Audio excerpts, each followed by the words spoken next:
Marhay na aldaw mga katambay ko. So ayan, pangsyamtan ng aldaw sa satuyang journey sa pagibo sa satuyang tambayan sa Kagiskan. So ayan, bago palan kami nagdiretso duman sa tambayan guys ay nakamati akong gutomon. Di man ako nagpamahaw sa harong. Madalas day talaga kami nagpapamahaw sa harong.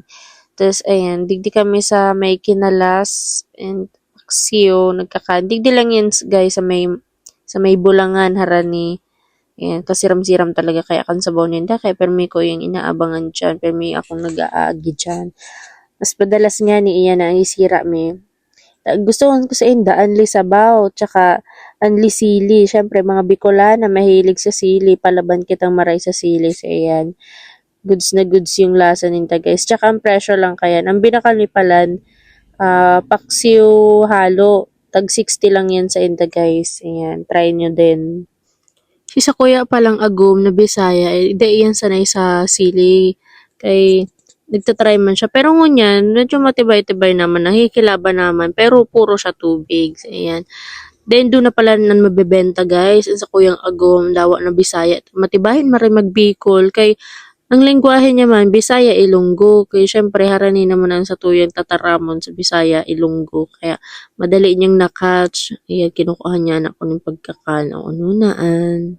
Ini palan guys, ang sa indang view sa kakanan ninda. Medyo relaxing din guys. Mainit nga lang si sa motor ta. Pagkatapos mo nga ni duman guys sa kakanan, nagdiretso na kami. Digdi sa tambayan, tatayan. Nagsusukat-sukat na si tatay. Pag abot mo nga ni guys, sa moyan tambayan, o yan na si tatay, nagpapuuna, nakatugdok na nindo ang poste. So, ayan, sinugo ko si agom ko, magbakal yelo. Ta nalinganuan mo nga ni, magbakal yelo. Ako ano naan. Habang palan si agom ko nagbakalyelo duman sa Banway, ako man ang nag-aasikaso digdi sa samuyang munting tindahan, digdi sa Kagiskan, ako naman nagpaparalaagaan. Pero luway-luway lang ta. Nahiling duman, duros-duros na maray, kay nag-iingat-ingat naman sa mga niyog.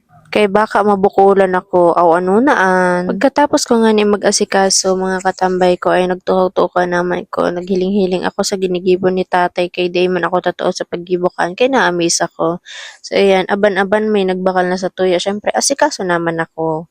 So, iyo na nga ni ito guys. Ako lang ang nakatoka dyan sa tindahan. May ang sa kuyang agom ay nakatoka man sa pagtabang kay tatay. So, mga pag-abot-abot kung anong kaipuhan ni tatay dyan sa gibo may. Kundi, si agom ko, syempre, dahil man makapugol, ay magdulok-dulok sa ko, makipaglambingan, ayan. Aw, ano naan. Mga time nga ni ay napansin na naman ni agom ko ang duros-duros, ayan, kinaptan niya na naman ang payong tabaan, magkarulupad na naman kung sain-sain, makaabot sa harong nindo. Aw, ano naan. Ayan, may bisita palan kami ngayon guys, si Sir Bob, kung nabibista nindo siya, yun. Saros din siyang negosyante, may mga sadiri day mga property dyan sa Inutan.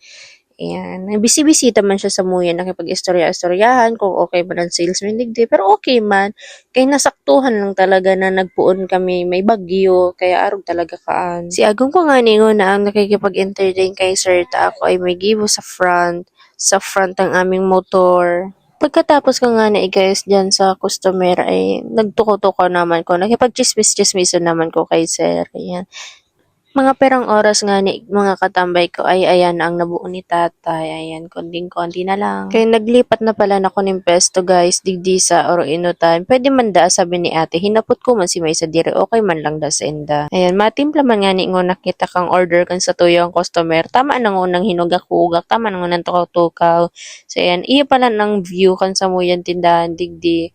Kung mapapansin nyo, nagdudulag-dulag ang samuyang customer dyan, nagpapalukad pa lang si may sadiri kang daga, kang iyang durodakulang daga, yan sila ate, yung may sadiri ka yan.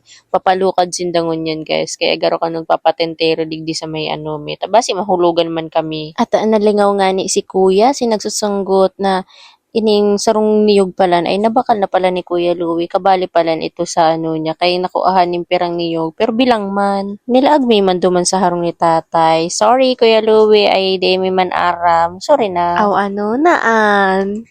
Excited na nga ni akong matapos ang samuyang kubo-kubo ay day na ako makapaghalat. At ayun na nga nito, since nagpapasanggot sila ate, nagbabaka sakali man kung makabakal ning buko. So ayan, sinugo ko si Agom ko na mabakal ning buko kila ate.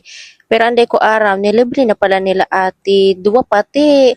Thank you ate sa paglibre kan sa muyang buko. Ayan, nilagan ko siya pala ning condense guys, pampasiram.